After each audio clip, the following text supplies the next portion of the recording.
Hello, and welcome to the Academic Initiative's talk on mitochondrial mutations and the SENS approach to combating them. In this talk, I will give a good deal of background on the history and context of the role of mitochondrial mutations in aging, and I will then go on to talk about various options that might exist for combating this problem, and in particular, the option that SENS Foundation is pursuing in this lab behind me here in Mountain View, California. I will try to go into as much detail as possible about the current state of where this work currently is, both in this lab and in a few other laboratories around the world. So, first of all, let me explain a little bit about what the mitochondrial DNA is. Mitochondria are the only parts of the cell that have their own DNA, other than, of course, the nucleus, where all of our chromosomes reside. And in all animal species, the mitochondrial DNA is extraordinarily small and encodes only 13 proteins. In addition to these proteins, there are, in the case of mammals, 24 other genes. These genes all encode non-coding RNAs that are involved in the protein synthesis machinery. 2 RNAs that are parts of the ribosome, and 22 RNAs that are tRNAs, transfer RNAs involved, of course, also in protein synthesis. In humans, and in indeed almost all animal species, these protein coding and non-coding genes are arranged in circular DNA, shown here, which, as you can see, has almost no junk DNA, so to speak, DNA that encodes neither a protein nor a non-coding RNA. Almost the only area of this circular DNA molecule that is, so to speak, junk is an area that in this diagram is shown at the top of the circle. It's called the D loop, and it is absolutely essential, but its role is in the process of DNA replication and also in initiation of RNA synthesis, of transcription, in other words. So, this is the mitochondrial DNA, 13 proteins. Now, the mitochondria itself is a really complicated organelle. It's got more than 1,000 proteins in it, and all the others, apart from those 13, are naturally encoded in nuclear genes, in our normal chromosomes.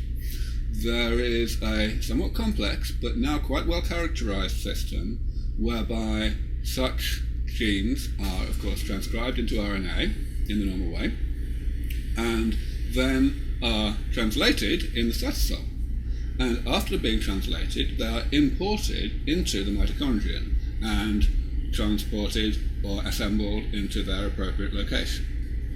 An interesting fact is that a large proportion of these nuclear-coded mitochondrial proteins were originally mitochondrially encoded.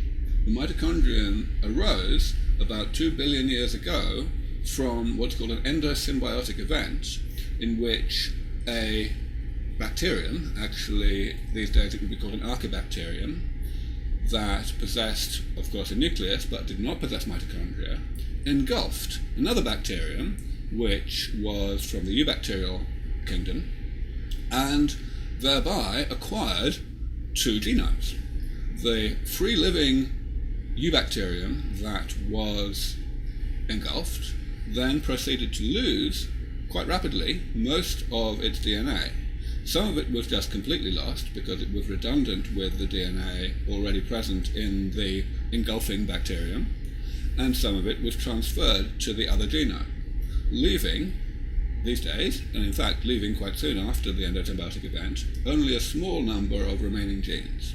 That small number continued to decline for quite some time. Around 1 billion years ago, pretty much everything froze, and hardly any gene transfer has occurred since then.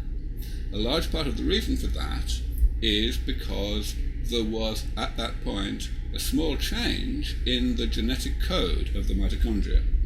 The mapping between triplets of nucleotides and amino acids.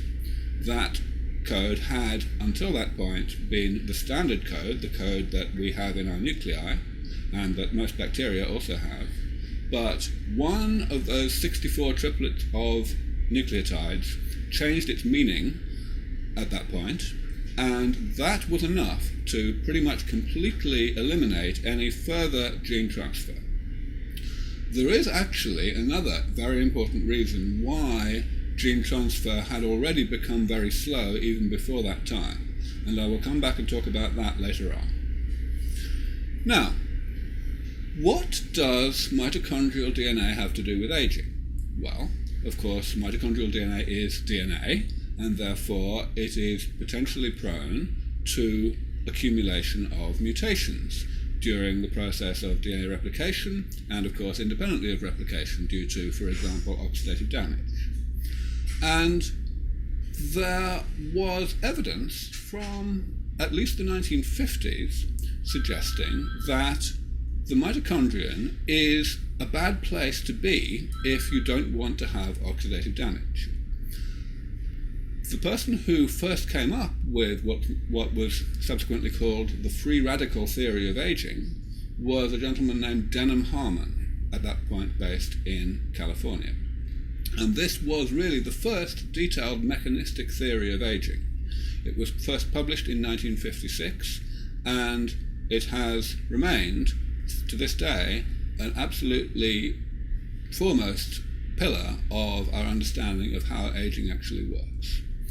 The reason that mitochondria are so important in the free radical theory of aging is that during the 1960s and 1970s especially, it became apparent that mitochondria are the main source of oxidative stress in the cell, the main source of reactive molecules known as free radicals, which cause oxidative damage to macromolecules such as proteins and lipids and, of course, DNA.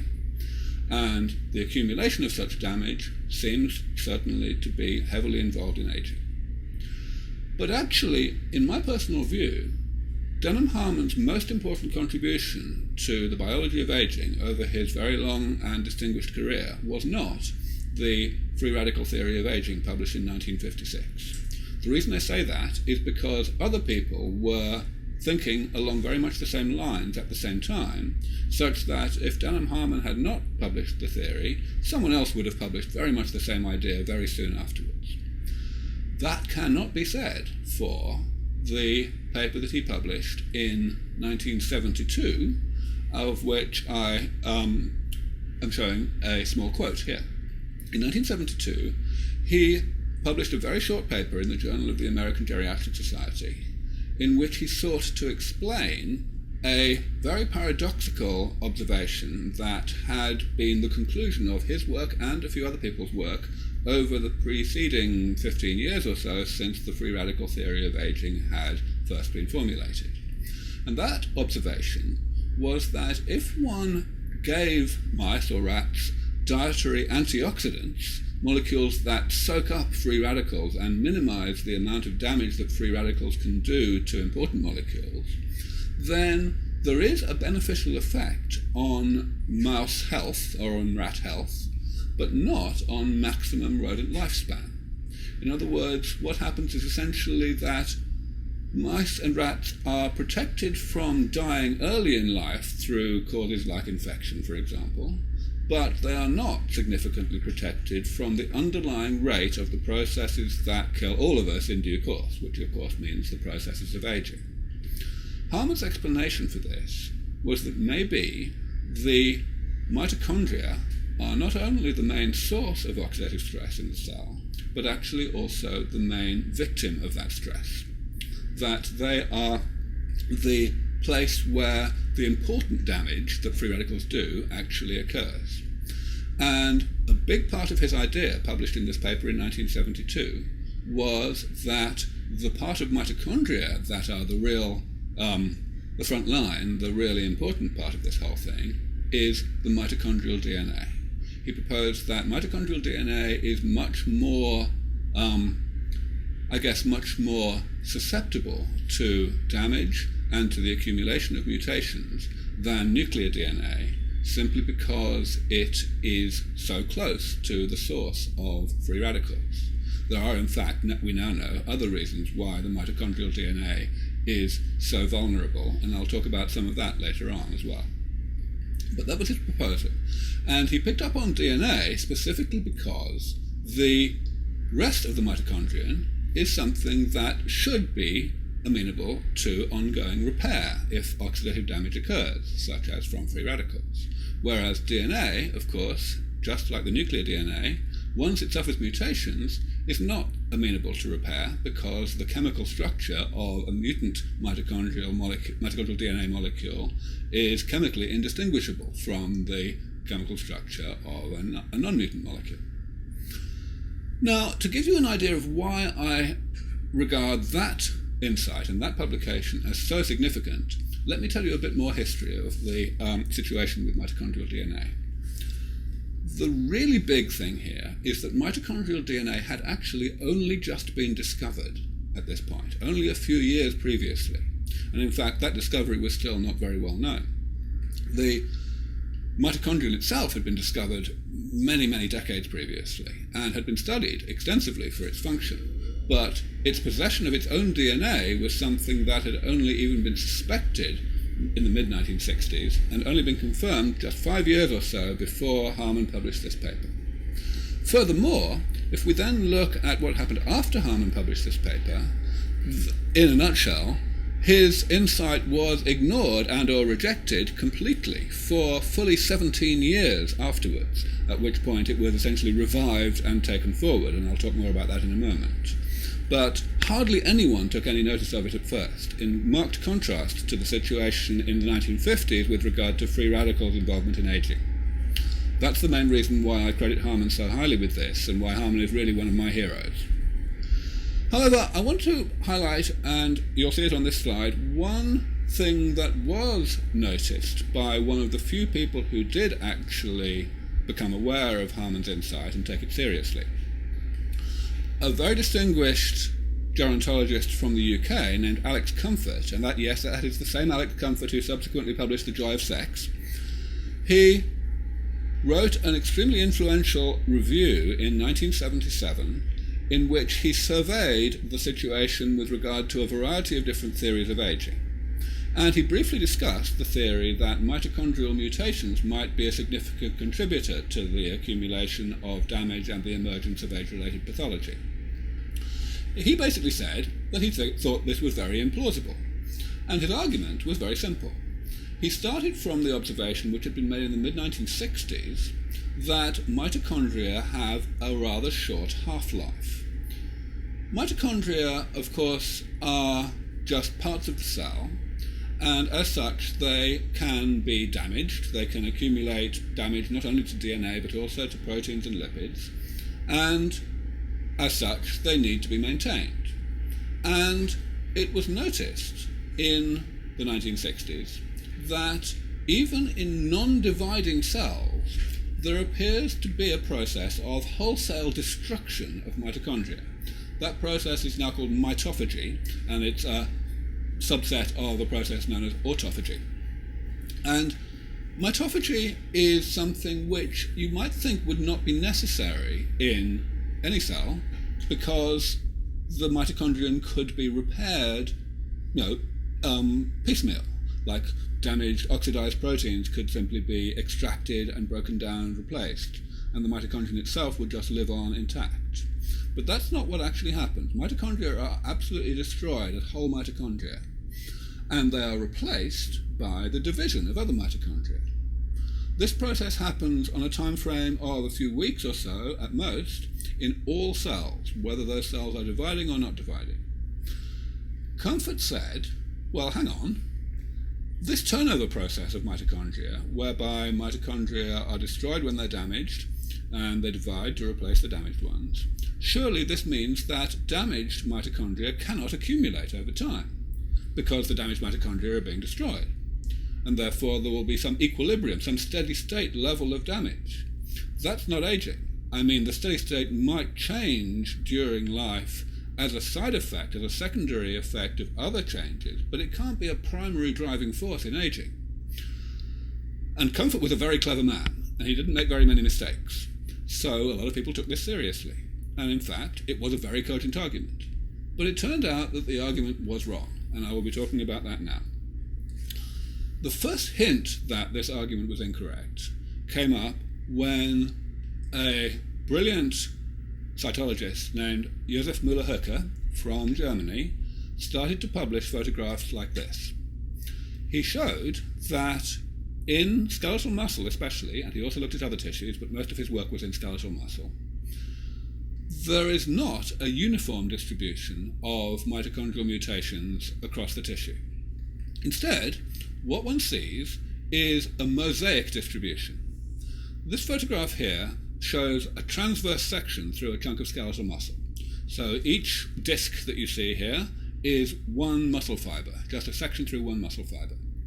And as you can see, some of the muscle fibers are very well stained and some of them are essentially not stained at all. The stain is for cytochrome C oxidase, complex 4, which is one of the enzymes of the respiratory chain, and in particular, 3 of the subunits of cytochrome C oxidase are encoded in the mitochondrial DNA. So if the mitochondrial DNA is mutated, there's a good chance that cytochrome C oxidase will not be working. Either it won't be assembled at all, or if it is assembled, it won't function. And that is what is being shown here. But of course, what this means is that there is a mosaic distribution, that some muscle fibers, or at least muscle fiber segments, are completely devoid of working mitochondria. They have completely lost their ability to do respiration, whereas others are perfectly fine. That was a very suspicious observation. People didn't know how to explain it at all. And then it got one level more suspicious. But first of all, let me explain what Comfort's oversight could have been, and then I will explain the evidence that showed that that oversight was the case. Mitochondrial turnover is a process that prevents mitochondrial DNA mutation accumulation only if it preferentially destroys mutant mitochondria. And in fact, it turns out that at least for certain mutations, the opposite happens.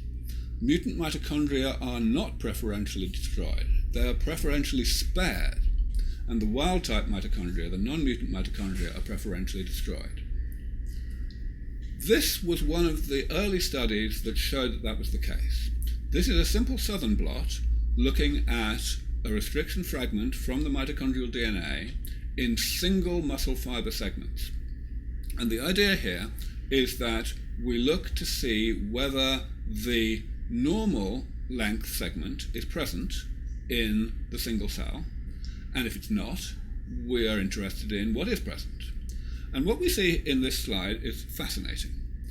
You can ignore lane 1, which is just a smear, but you can see that in most of the lanes, in fact every lane except lanes 3, 5 and 6 only has a tiny signal, there is a nice big band at 755 base pairs, which is the length of the restriction fragment in question in normal DNA. But if we look at the lanes in which that band is missing, we see an extraordinary thing. We see not only that that band is missing, but also that there's just one other band. In other words, that the restriction fragment that should be in place if the mitochondrial DNA is normal is replaced by just one different length restriction fragment.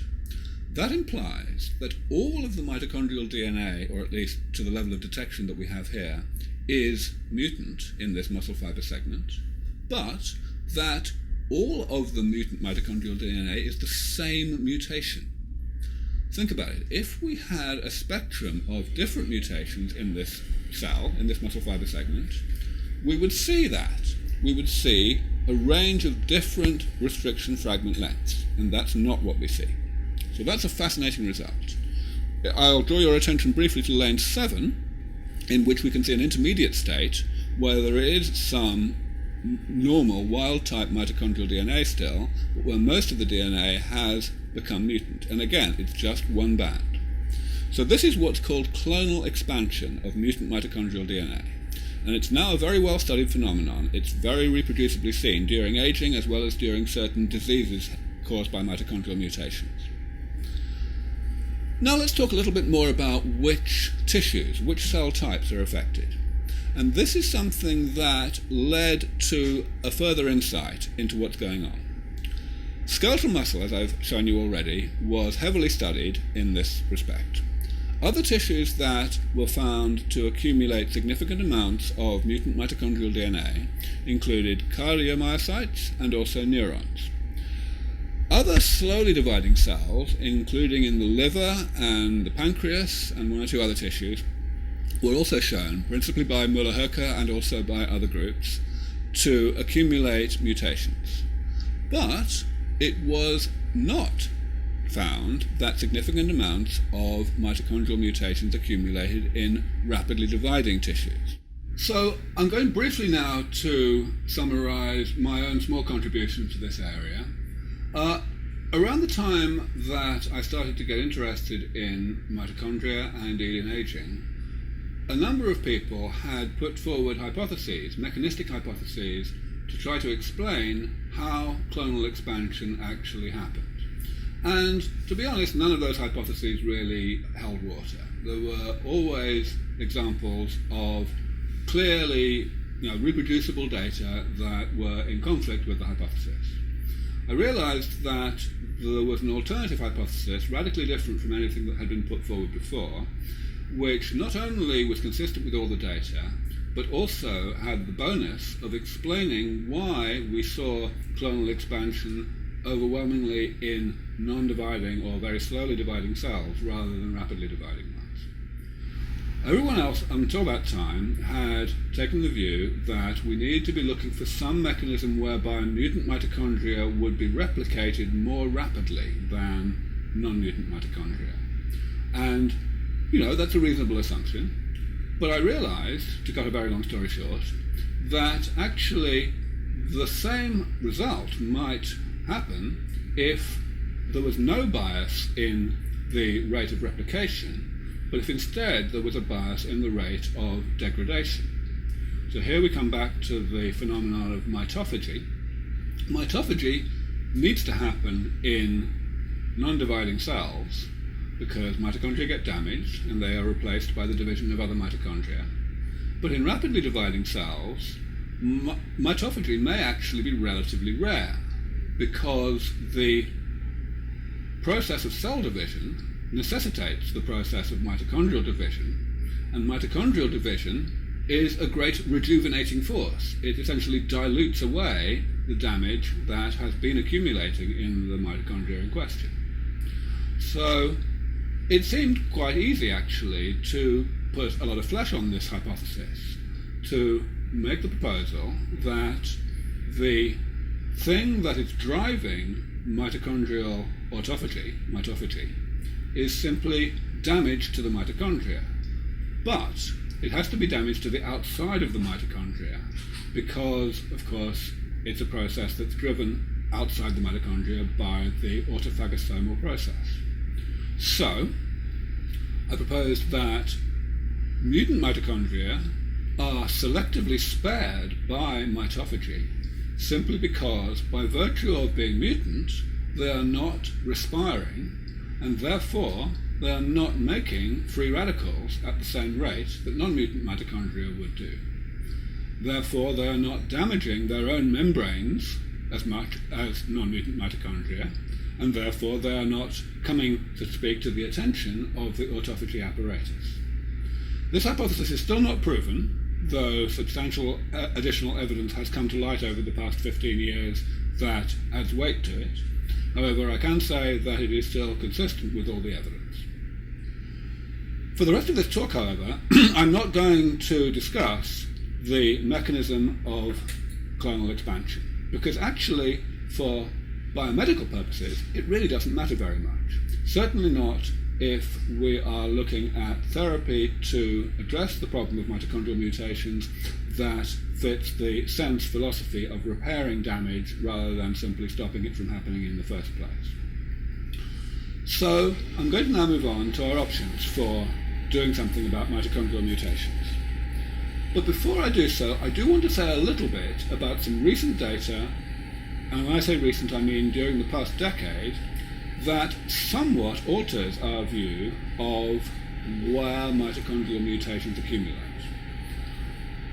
A massive surprise happened about a decade ago when a group in Manchester discovered that mitochondrial mutations actually accumulate in the stem cells of the gut lining. They found this first in rodents, but it's certainly also now been shown to happen in human beings as well. Now, of course, the gut lining is a rapidly renewing tissue. In fact, some people think that the cells of the gut lining divide more often than any other cells in the body. However, therefore, this means that the idea of mitochondrial mutations accumulating there goes against the phenomenon that had apparently been shown over the previous couple of decades, where mitochondrial mutations are predominantly in postmitotic cells. My own belief is that this is not so much of a spanner in the works as it may seem, and actually that the reason this happens is because the stem cells of the gut lining divide really slowly, even though the cells that they give rise to, the transit amplifying cells that migrate up the crypts of the gut lining, divide really rapidly. That would be enough for this to be consistent with the understanding that we've had before. Nevertheless, it's a fascinating concept. It's actually been extended especially by another group based in London, to other tissues. This is a pancreas section. This is from the liver, and the phenomenon is quite useful in not only studying disease but studying normal metabolism and development. Because if a stem cell is mitochondrially mutant, then the cells that it gives rise to are, of course, also mitochondrially mutant. And one can get a good feel for where those cells are going, how they are migrating within the tissue, just by looking at the distribution of those cells in sections like this. But I'm actually not too worried about this, because it really looks as though it probably doesn't matter very much in aging. And that what does matter in aging is the accumulation of mitochondrial mutations in non-dividing cells, or very slowly dividing cells. Part of the evidence for that comes from some recent work in mice, in which a mutation was made in a nuclear gene, the gene that is responsible for replicating the mitochondrial DNA. It's called polymerase gamma, and it turns out to be possible to make mutations in this gene which increase the error rate of mitochondrial DNA synthesis, so that spontaneous mutations are created. And the type of mutation it generates and the cell types in which it generates them turn out to be predominantly what we see in stem cells of tissues like the gut. It's also seen in the blood. It's also seen in the skin. These mice do not accumulate significant levels of mutations in postmitotic tissues. And they do exhibit a number of characteristics of accelerated aging, so that's interesting. But as we all know, when you accelerate something, some process in the body, some degenerative process, and you cause an acceleration of the emergence of ill health and a shortening of longevity, that does not necessarily mean that the process was important in longevity of normal animals. You may simply have taken something that was initially harmless and sped it up so much that it now becomes overwhelming and limiting to the longevity of the individual. The thing is that there are other mutations in mice that do a somewhat more similar thing that, in terms of accelerating aging, to what we see in normal aging. In particular, there are mice which create mutations mainly in non-dividing cells and which also create the same type of mutation, a deletion of a large chunk of the mitochondrial DNA that is seen in normal aging, whereas the polymerase gamma mutants that I mentioned a moment ago mainly create point mutations, which are the type of mutation predominantly seen in stem cells in normal aging. And these mice that make deletions do actually not seem so weird. They don't exhibit aspects of aging in the wrong order, shall we say. They don't exhibit alopecia and anemia and such like before exhibiting sarcopenia and other characteristics of normal aging. So they seem to be a better model of normal aging, and actually there isn't much problem with them. We need to study mice like that much more, rather than studying mice which are a poor model of normal aging. Okay, so, as I said, I'm now going to move on to therapy. In principle, one can think of quite a variety of different ways to go about combating the accumulation of mitochondrial mutations and the harm that those mutations do in old age. Essentially, there are these three. First of all, one could, in principle, fix the mutations. One could repair the mutations in situ, or one could get rid of the mitochondrial mutant DNA and replace it with non-mutant DNA. Now, in principle, that's a nice idea. But there are a couple of problems with it. The first problem is that getting engineered DNA of any kind into the mitochondrion is an even more challenging proposition than regular nuclear gene therapy. And as we know, nuclear gene therapy is still in relatively early days. However, it's actually worse than that. And the reason it's worse is because of this clonal expansion phenomenon.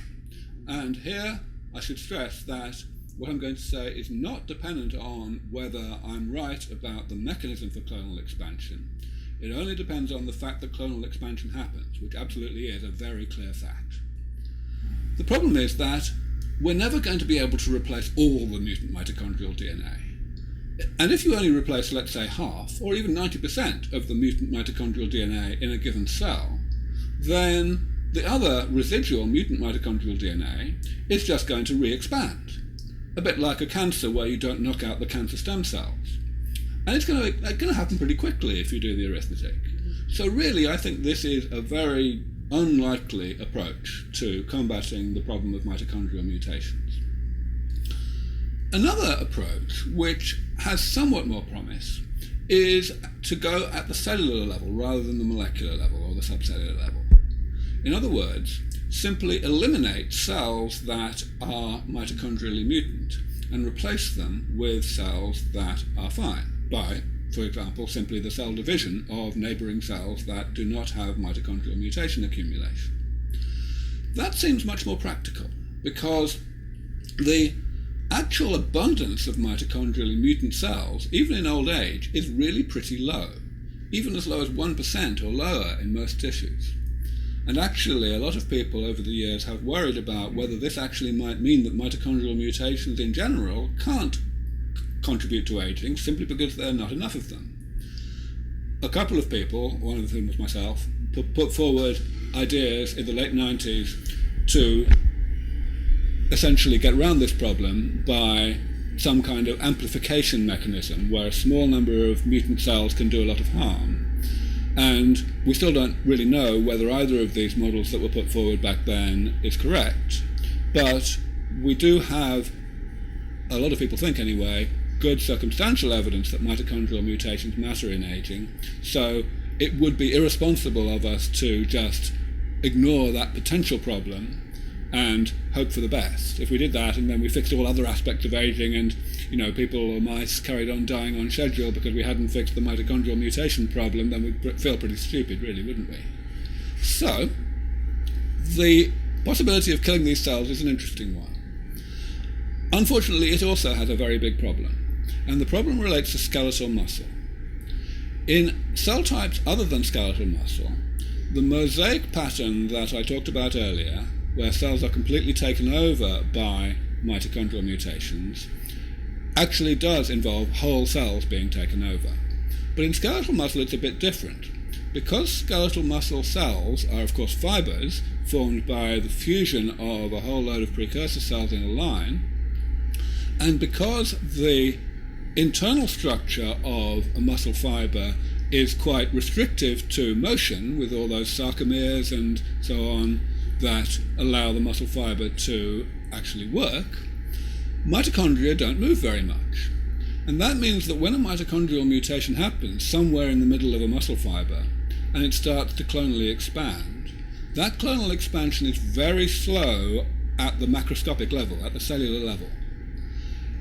a segment of a fibre, a tiny little segment, maybe 1/10 of a millimetre long, may be taken over quite quickly. And then, over a long period of time, that segment may grow as the mitochondria gradually migrate as a result of clonal expansion along the fibre in both directions.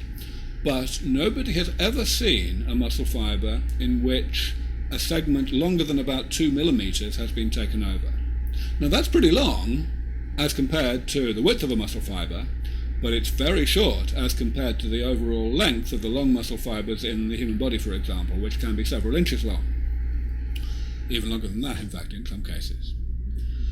This is a difficulty with the idea of killing mitochondrially mutant cells, because if you try that indiscriminately, then what you're going to do is break fibres at the point where they are mitochondrially mutant. And that will cause the whole fibre, or anyway probably half the fibre, to die as a result of no longer being connected to a motor neuron. Innervation via the neuromuscular junction is an absolutely essential survival factor for muscle fibres. And when it goes away, the muscle fibre goes away too.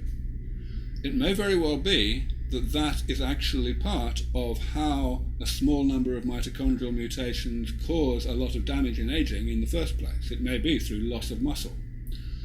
But whether that's true or not, the fact is that replacing muscle fibres when you destroy them by this method is a very tall order, because you're going to be destroying so much muscle as compared to the overall abundance of mitochondrial mutations themselves. So that leaves us with our third option for therapy, which is going to occupy the rest of this talk. The third option is to try to rescue the cells that are mutant without rescuing the mitochondrial DNA. Here there are again a few options, but I'm going to deal with the one that has the most traction, that has actually got furthest in the lab. And this is an idea that was first put forward by an Australian group in the mid-1980s, and it's taken a very long time to reach a level of feasibility and plausibility, but it's there now, and we here at SENS Foundation are working hard to take that work forward. The method is known as allotopic expression, and what that means is that we propose to put new DNA into the mitochondrially mutant cells, but not into their mitochondria, instead into their nucleus. But that DNA will be of a form that can rescue the mitochondrion and make the mitochondrion work again, even though its DNA is still mutant. The way we would do that, in terms of delivery, is of course by straightforward gene therapy of the sort that would be used to address any genetic mutation in the nuclear DNA. And as I said a moment ago, it's still early days with gene therapy, but let's not be too pessimistic. Gene therapy research is moving forward rapidly, so I think it's reasonable to hope that by the time we've figured out what DNA to put into the nucleus, we will be able to put it there. So then, what DNA? Well, quite simple really. We simply need to put copies of those 13 protein-coding genes from the mitochondrial DNA into the nucleus. However, we need to modify them so that after they have been synthesized by regular nuclear transcription and cytosolic translation, they are imported into the mitochondria, just in the same way that over 1,000 other proteins are naturally imported. Now, the good news is that, as I said, the mechanism and the process for import into the mitochondrion of those 1,000 proteins is now really quite well understood. And therefore, it's not too hard to figure out what changes to make to those protein-coding genes so that when we put them into the nucleus, they will actually be targeted to the mitochondria. However, there's some bad news as well. The bad news is that these proteins, these 13 proteins, are very hydrophobic. And the reason that's such a problem is because hydrophobicity, by definition, causes proteins to fold up into a globule, into a ball, and the process of protein import, at least into the real internals of the mitochondrion, which is where all of these 13 proteins need to go, is a process that absolutely requires unfolding of the protein. The protein has to be threaded through a pore in the inner mitochondrial membrane just as a string rather than as a globule. This appears to be the main reason why mitochondrial genes stopped moving to the nucleus during evolution, even before that switch in the genetic code that happened a billion years ago. And in order to overcome it, we have to think of something pretty ingenious. Various proposals have been put forward over the years for how we might do this, and none of them really worked, until about 5 or 6 years ago, in 2006, when a group in Paris managed to get one of those approaches to work. To be honest, I wouldn't have even put it in my half dozen most likely approaches to work, so I was really pleasantly surprised. But it did work, and so I'm going to talk about it a little bit. Before I do so, I'm just going to mention that one study a few years previously, in the early 2000s, did give some reason for hope. A group in Washington, D.C. at NIH were able to show that they could get one of these proteins in cell culture to function when it was encoded in the nucleus. But that result has not been satisfactorily reproduced using the same methods, so I'm not going to say anything more about that today. So what was this big breakthrough in 2006, 2007? The breakthrough was the control of a process that had been observed in yeast in the early 1970s, and that process is called co-translational import. Co-translational means that the import of the protein is occurring while the protein is still being synthesized from the messenger RNA. And the way that this can happen is if the messenger RNA is really close to the mitochondrion, of course still on the outside of the mitochondrion, but close to it, while translation is occurring, and especially when translation begins. Quite a lot of the nucleocoded, the naturally nucleocoded mitochondrial proteins are co-translationally imported. And not only is it still unclear why that happens, though there are some theories about kinetics, but also it's not very clear how this happens, how the mitochondrial genes that are encoded in the nucleus, proteins that are encoded in the nucleus, have their messenger RNA targeted to the mitochondria. But what was discovered is that that process of mitochondrial mRNA targeting can be transferred from one coding region to another.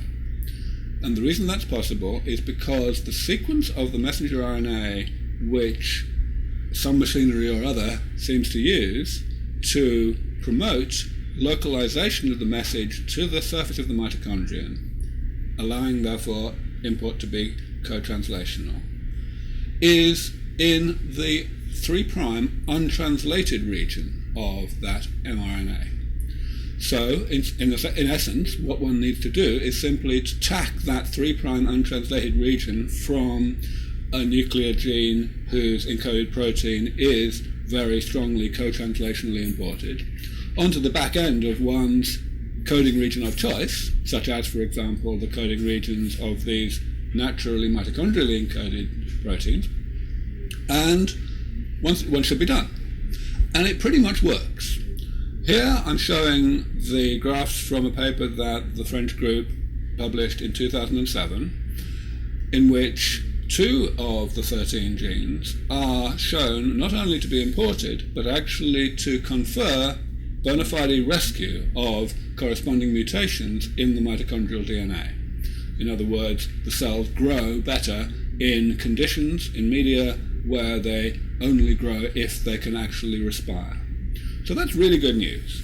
And we have been taking this idea forward in SENS Foundation. We hope to get it working for all 13 genes, and we certainly see no reason why we shouldn't be able to do that. At the end of this talk, I'm just going to give one more wrinkle, one extra piece of information that's very new, only came out over the past year or two, and it may further improve our ability to make all this work. It concerns the possibility of not only localizing the RNA of a naturally mitochondrially encoded protein that we're putting in the nucleus to the outside surface of mitochondria, but actually importing that RNA so that it can be translated inside the mitochondria. This has potential big advantages over the straightforward allotopic expression approach involving co-translational import that I've spoken about for the past few minutes. One of the biggest advantages is that the machinery inside the mitochondrion that manipulates proteins and assembles them into protein complexes is, of course, co-evolved with those proteins. And therefore, if that machinery is required to assemble a protein that naturally is mitochondrially encoded, but is now coming in from the outside of the mitochondrion into a complex, it may or may not get it right. We won't know until we've got this import process working really well whether it's actually going to succeed in getting rescue in all cases of the corresponding enzymes in the respiratory chain. It's looking good, but we don't know. The downside of RNA import, of messenger RNA import, is that it's only useful if translation can actually occur. And translation can only occur if the ribosome and all relevant transfer RNAs are present in the mitochondrial matrix, which, in the case of the transfer RNAs especially, they're probably not going to be for mitochondria that are mutant, especially for the type of mutation that accumulates during aging, which are, as I mentioned earlier, these large deletions. However, of course, in principle, we could fix that problem simply by importing those ribosomal and transfer RNAs as well as the protein-encoding RNAs. If we did that, we'd have ostensibly a bigger problem of importing 37 RNAs rather than importing only 13 proteins. But until we try, we're just not going to know which of those approaches is actually going to be technically easier. So, in the lab here in SENS Foundation, we are also very interested in pursuing that approach. And time will tell whether one or other or a combination of those approaches ends up being the way that we finally dispose of the problem of mitochondrial mutations during aging. So to conclude, I've told you today that it seems pretty clear that the accumulation of mitochondrial mutations during aging is a component of the aging process. In other words, it doesn't just happen, it also reaches, during a currently normal lifetime, a level of abundance that contributes to the emergence and progression of age-related ill health of one sort or another.